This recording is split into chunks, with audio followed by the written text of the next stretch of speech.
Hola a todos, bienvenidos a un nuevo encuentro de todas las voces, el ciclo de entrevistas de RC Noticias.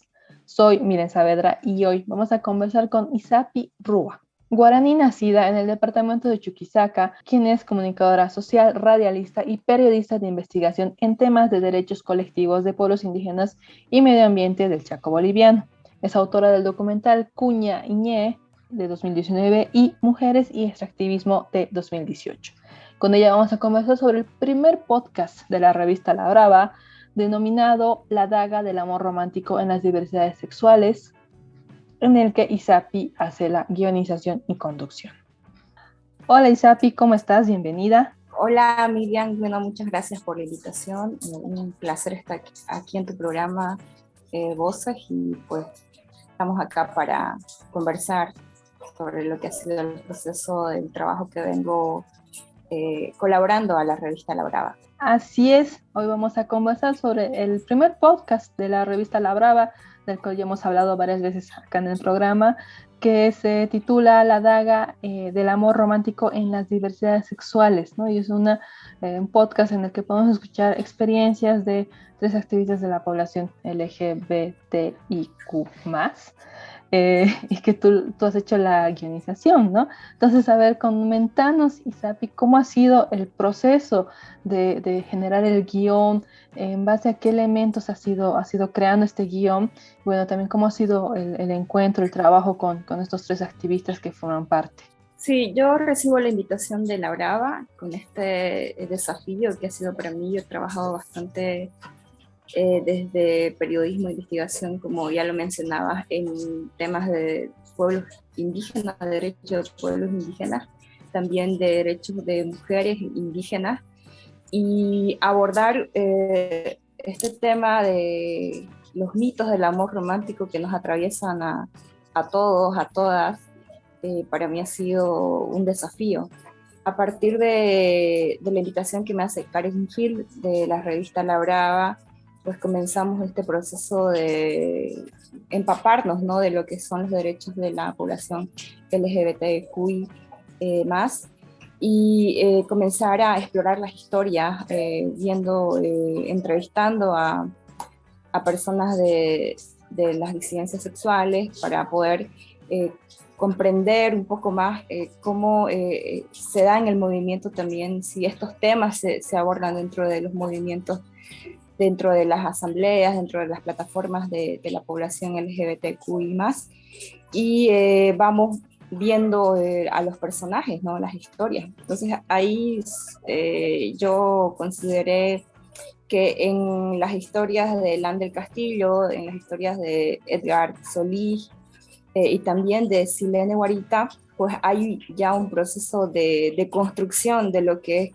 es esta concepción del amor y todos los mitos que engloba el amor, y que pues los vamos escuchando, los vamos conceptualizando y los vamos agarrando en nuestras sociedades, que somos muy niños, ¿no? Entonces, comienza un proceso de indagar sus historias, partiendo desde su niñez, de esas primeras experiencias de enamoramiento que se nos da en la niñez, para luego ir viendo también cómo estas historias, que son particulares, porque entendemos que desde las disidencias sexuales es mucho más complejo construir las relaciones amorosas que estén fuera de la clandestinidad, ¿no?, por toda la homofobia que todavía vivimos en la sociedad, por la no aceptación de las familias de la población LGBTQ, de su identidad sexual. Entonces voy entendiendo y comprendiendo y profundizando en la investigación también estos elementos, ¿no?, que se van marcando en sus historias, que están clandestinidad, está la violencia, está el sentimiento de propiedad, los celos, la posesión, ¿no?, que no está lejos de lo que también se viven en las parejas heterosexuales, pero que dentro de las disidencias hay esta particularidad que tiene que ver con la clandestinidad, ¿no?, de las relaciones por la homofobia. A partir de ello, pues vamos pasando, ¿no?, en estos procesos de dolor, de depresión que los personajes van atravesando para transformarlos justamente en reflexiones, en procesos de sanación. Ya lo dice Elán del Castillo, para llegar a entender cómo ellas quieren, tanto Silene y Elán, que han sido parejas, y que pasan por este proceso de crisis que pasan todas las parejas, y la separación, van deconstruyendo para llegar a ser compañeras dentro del feminismo, y a partir de las reflexiones que te plantea el feminismo, entender cómo construir relaciones más sanas, ¿no? Que creo que es lo que necesitamos en una sociedad donde vemos que todavía está marcada por la violencia, por este sistema patriarcal machista, que también se va calando en la intimidad de nuestras relaciones, ¿no? de pareja. Ha sido un proceso muy interesante porque también involucramos el arte sonoro, ¿no? A partir de las voces, que para la revista La Brava era importante posicionar este tema desde las voces de los personajes, también envolver esos sonidos, esos recursos sonoros que ya lo manejamos en la radio, y que a partir del podcast y de transformar una crónica escrita a una crónica sonora, pues te permite también reforzar los mensajes, reforzar estos elementos que te plantea la investigación, para que el público pues, pueda, no solamente a partir de los datos, a partir de esta interpretación casi objetiva que intentamos dar los periodistas, también se puedan volver desde esta atmósfera sonora que te comunica y que también te lleve a hacer comprender, a ponerte en la piel del otro, de la otra, para pues vivir en una sociedad menos homofóbica, menos violenta, ¿no? Entonces, planteamos estas estructuras. También ahí aporta el análisis importante, creo yo, del colectivo Rebeldía, que ya viene trabajando en estos procesos, con campañas, con estudios que también ha hecho para entender cómo el amor romántico igual incide en las violencias, incide en feminicidios, violencias que, como ya el colectivo mencionaba a través de la voz de Guadalupe Pérez, no está lejos de las parejas transexuales, de las parejas homosexuales, de las parejas lésbicas. Es realmente muy interesante el poder escuchar estos desde sus propias voces, que creo que le da, damos muchísimo más significado a los testimonios que nos están compartiendo las tres personas que participan del podcast. Porque es importante que podamos tener reportajes, crónicas, podcasts que hablen de estos temas? Creo que el enfoque que ahora, por lo menos el enfoque del que yo vengo, que me viene cruzando, es entender que dentro de las problemáticas, que es importante desmenuzarlas, analizarlas, desnaturalizarlas, como la violencia que se vive en las parejas. También es importante, además del contexto, poder visibilizar las soluciones, ¿no? El periodismo de enfoque de soluciones, que me marca bastante, yo creo que permite no solamente ahondar en la problemática, sino también ver cómo las poblaciones LGBTQI, en este caso, vienen también planteando estas reflexiones para buscar alternativas y para plantearlas. Y ahí se marca igual mucho desde el espacio privado, tan privado que es la pareja, nuestras relaciones sexoafectivas, también se van hacia el espacio público, ¿no? Desde este planteamiento político de entender que desde la propiedad, desde el sentido de poder, desde los celos, desde la violencia, no podemos construir el amor en toda su plenitud, ¿no? Que está todavía atravesado por estos mitos de la media naranja, sin ti no puedo vivir, para toda la vida, o como el sentido también del único proyecto de vida, ¿no? Que se marca de una u otra forma diversa en mujeres y en hombres, ¿no? Desde que somos muy pequeñas, ya lo mencionaba. Entonces, desmenuzar estos sentidos desde lo sonoro pues hace que en un lenguaje sencillo, en un lenguaje que sea cotidiano para el público, le permita reflexionar, le permita sensibilizarse. Yo creo que ese es el sentido que el periodismo tiene que tener hoy, ¿no?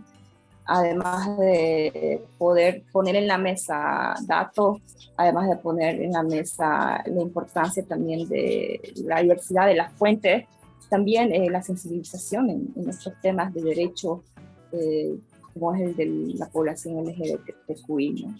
Entonces, el mundo sonoro de alguna forma te lo permite, ¿no? Te permite poder también, a partir de tu entorno, de tu espacio, poder darte esa línea de interpretar desde tu oído, desde tu imaginario colectivo, también estas otras voces, ¿no? Porque a mí me parecía muy importante, por ejemplo, tomar elementos de la construcción del amor, por ejemplo, desde la poesía, desde la música, que son elementos que nos van direccionando qué conceptos vamos construyendo del amor.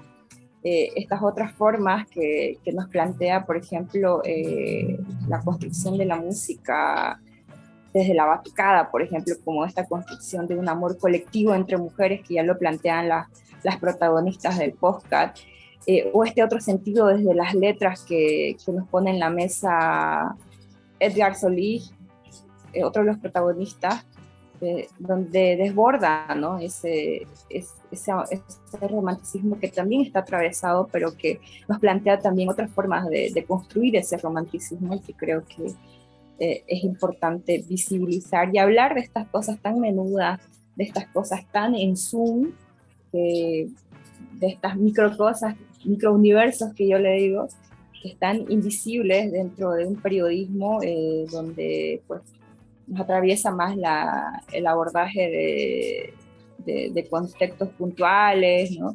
De la primicia, y nos olvidamos profundizar desde la investigación también estos otros espacios donde se van construyendo soluciones a problemáticas sociales, ¿no? El formato, ¿no?, elegido para esto, para hablar sobre la daga del amor romántico en las diversidades sexuales, ha sido el podcast. Tú eres radialista. Si nos puedes comentar cuál es la presencia actualmente. Hubo un tiempo, ¿no? Desde siempre, ¿no?, se pensó que la radio iba a ser, que iba a desaparecer, pero no, está súper presente en nuestras comunidades. Es muy importante tener una radio, y ahora tenemos el podcast también, que desde la virtualidad nos permite también jugar con estos mundos sonoros. Entonces, ¿tú cómo lo ves esto? Yo creo que es interesante e importante cómo la radio ha sabido también transmutarse, fusionarse con la diversidad de oportunidades y de colores que te van dando las redes sociales. En Spotify hay un mundo posquero que creo que tiene la particularidad de tener el tiempo y la apertura a la escucha, ¿no? El abrir la escucha es lo que también te permite seguir imaginando otros mundos posibles, seguir imaginando otras voces que vas planteando desde este formato, que no solo es palabra, sino son efectos, es música, son sonidos, ¿no? Y que hacen como este proceso de endulzarte el oído sin perder claramente igual los contextos, ¿no? Entonces creo que la radio, como bien tú lo decías, sigue siendo un medio escuchado. Yo, por ejemplo, yo vivo en Tamiris. Acá yo cruzo todas unas 5 cuadras para ir al mercado desde mi casa, y voy escuchando de una punta a otra punta la radio. Y en las comunidades rurales, por donde también voy, todavía la radio es un medio, ya sea que se hayan pasado más a las FM, porque antes era más AM, sigue siendo escuchada. Entonces creo que es importante que el periodismo también pueda adaptarse a estos formatos, ¿no?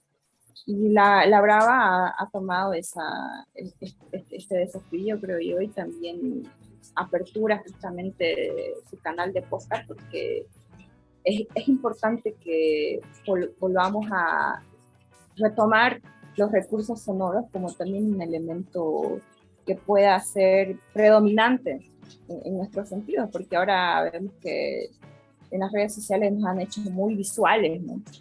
No podemos imaginar cuando no te presentan una imagen o cuando no te presentan una fotografía, un video, pero cuando te volteas a esta escucha, es entrar en otros mundos, es abrir la imaginación. Y la imaginación es un potencial que te abre a la creatividad y a repensar también cómo la crónica, que es, además de ser un proceso narrativo de detalle, de acercamiento a personajes, de acercamiento a datos, y es inevitable también poner ese acercamiento a tu propia vivencia, a tu piel como periodista, pues te permite transmutar a lo sonoro.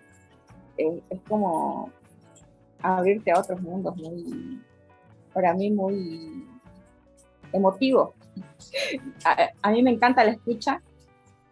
Con los sonidos he experimentado otros umbrales, me abre mucho también el entender espiritualidades, por ejemplo, que se van manejando en diferentes espacios como el mundo indígena, y poder abrir también estos sonidos y esta espiritualidad que cargan los sonidos desde personajes como Elan del Castillo, como Edgar Solís en este podcast, también te permite que ese sonido, que es vibración, que es energía, llegue a una audiencia con el objetivo que busca el periodismo, ¿no? Que además de informar, educar, para mí sigue siendo sensibilizar en estos temas todavía tan complejos para la sociedad, ¿no? Entonces, haz la invitación para que las personas que están viendo esta entrevista accedan al podcast y lo escuchen. Pues a todo el público de tu programa, les invito a que puedan adentrarse en este mundo sonoro, que puedan darse un espacio para respirar del mundo meramente visual, y a través de este podcast pues podamos también identificarnos con puntos en común, ¿no? Con las historias de Elan, de Castillo, de Edgar, para poder también escuchar cómo nos plantean otras formas de construir relaciones no violentas, relaciones sanas, donde realmente se integre en toda su dimensión lo que es el amor. Así que están invitados a escuchar por www.revistalabrava.com. Pues activen sus audífonos y imaginemos otros mundos posibles, menos violentos. Uno último, ¿qué consejo les darías a jóvenes comunicadores que quieran ir al mundo del periodismo de investigación o que quieran hacer radio, que bueno, obviamente estos temas de derechos de pueblos indígenas y también diversidades? Lo primero que creo que es enfrentar el umbral del miedo y los desafíos. Si hay esa espina que quiere hacer, decir yo quiero tomar este camino desde este periodismo, pero también quiero ver cómo los formatos pueden innovar en el periodismo, pues háganlo. Y sigan leyendo, hay ahora un montón de herramientas, de oportunidades, de clases, fuera también de las horas académicas de la universidad. Por ejemplo, está la Fundación Gabo, que constantemente está dando talleres, están dando becas de periodismo, y creo que es importante que se den esas oportunidades para seguir formándose, y escriban, exploren, y desde el mundo radial activen su escucha. Activar la escucha es para poder escuchar la palabra de las fuentes, para poder respetar también lo que te están planteando, y poder entender que las verdades son muy subjetivas y son muy diversas. Entonces, siempre tener en cuenta la diversidad de las fuentes y plantearlas en sus sus reportajes, en sus crónicas, ¿no? En sus notas periodísticas. Entonces yo animo a todos los jóvenes a que sí es difícil los desafíos, pero no tiren la toalla porque hay siempre la intuición, además de la formación, y la intuición te da la pasión de escribir, te da la pasión de producir, te da la pasión de escuchar, de explorar el mundo sonoro, por ejemplo. Equilibrenla también con la formación y con, claro, estos elementos del periodismo que te permiten pues, llegar a la objetividad, que es también lo que se necesita desde los públicos, que también ahora yo veo que son exigentes. Entonces hay que poner una balanza y equilibrar, ¿no? Todos estos elementos. Gracias. Eso es. Muchísimas gracias, Isapi, por tu tiempo, por comentarnos todo esto y hacernos la invitación para poder escuchar el primer podcast de La Brava, titulado La daga del amor romántico en las diversidades sexuales, en la cual Isapi hizo la organización y la conducción. Muchísimas gracias, Isapi. Un honor tenerte en el programa y estamos atentos a todas las novedades que tengan en La Brava para seguir comunicándolas con nuestro público. Muchas gracias. Gracias a ustedes. Hasta luego. Chao, chao. La invitación está hecha. Ingresen a www.revistalabrava.com/podcast para poder escuchar este interesante trabajo. Así llegamos al final de esta nueva entrega de Todas las Voces. Como siempre, el agradecimiento a ustedes, nuestro querido público, por seguirnos y acompañarnos entrevista a entrevista. Sigan atentos a nuestras redes sociales que antes de finalizar el año aún tenemos muchas sorpresas. Hasta la próxima.